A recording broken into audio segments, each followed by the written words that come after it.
Now, for more on China's knowledge-based economy, I'm joined by Rebecca Fannin, live from New York. Rebecca is the founder and editor at Silicon Dragon News. Welcome back to the show.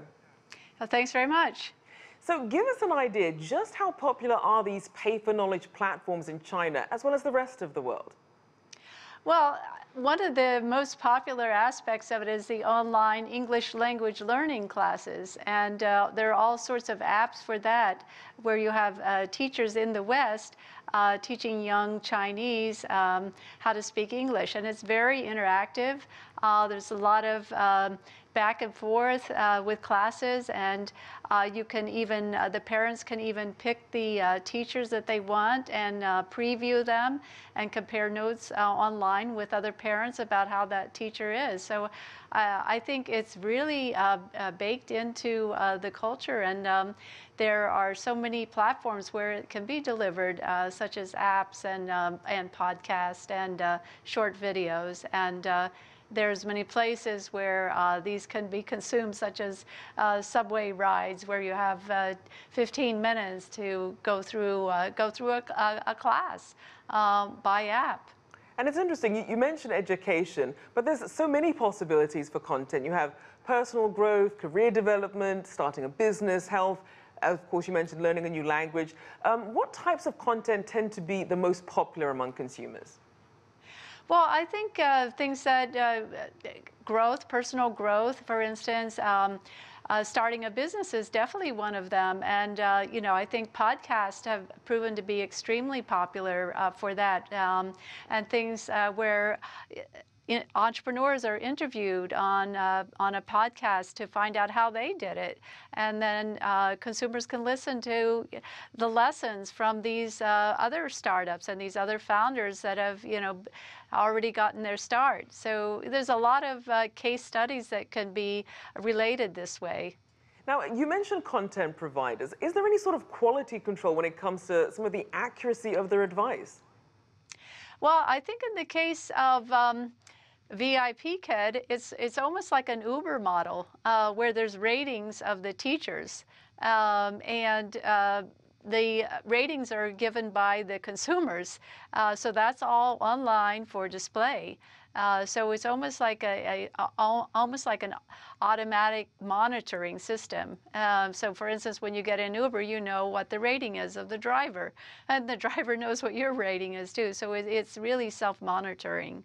So being that there's a lot of crowdsourcing when it comes to rating some of these people, tell us about some of these most popular pay-for-knowledge platforms, tools, and apps that really tend to get the bulk of the consumers. Well, I'm going to go back to the online education English language. I think it's the most popular one. And in the case of VIP Kids, it's an app, and it's one of the world's top unicorn companies. It's a startup, it's a young startup, and it's already raised a tremendous amount of financing. And what they do is they charge per class online. So your teacher could be in America and you're sitting in China and you're getting interactive English language. Now, another model uses artificial intelligence to listen to your voice and describe how you're sounding, and even help with pronunciation, help with grammar, and it's done by artificial intelligence on an app. And machine learning. So I think some of these technologies have really become part of the whole knowledge economy, where they're baked into the system. And how do you see educational institutions factoring into this? Do they see it as a threat, or is this something that they're trying to adapt to? I think they are trying to adapt to it. If you have a case like Coursera, which is a company that was started up by an ex-Google engineer, a very famous person in the AI world, and he started up Coursera, which is an online course. And what they do is they get their coursework from top universities. And so these universities, such even Oxford, are providing these classes online.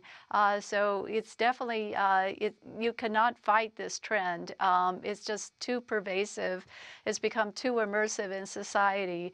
So the universities have realized that they have to get on board with it and figure out, you know, also how to make money from it too. Now there are some professions that that regulators are still going to require a professional qualification, like for medicine or law. But for other professions that really don't have to have a professional degree, and in terms of student loan debt and this need for skills-based training, do universities risk becoming eventually obsolete thanks to these pay-for-knowledge platforms? Well, I think the more specialized you become, the higher the risk is of taking these online courses. And, there has to be, a sort of a monitoring system, a credentialed system of teaching. Otherwise, you're facing a huge risk. For the specialized kinds of practices, this does not work. But I think for things like more simple things such as English language learning or psychology or starting a business or, how to deal with even human relations.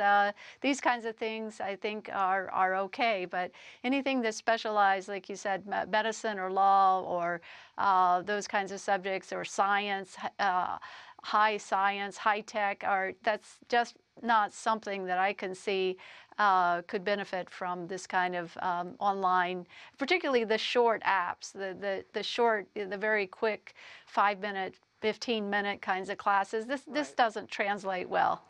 Rebecca Fannin there, founder and an editor at Silicon Dragon News.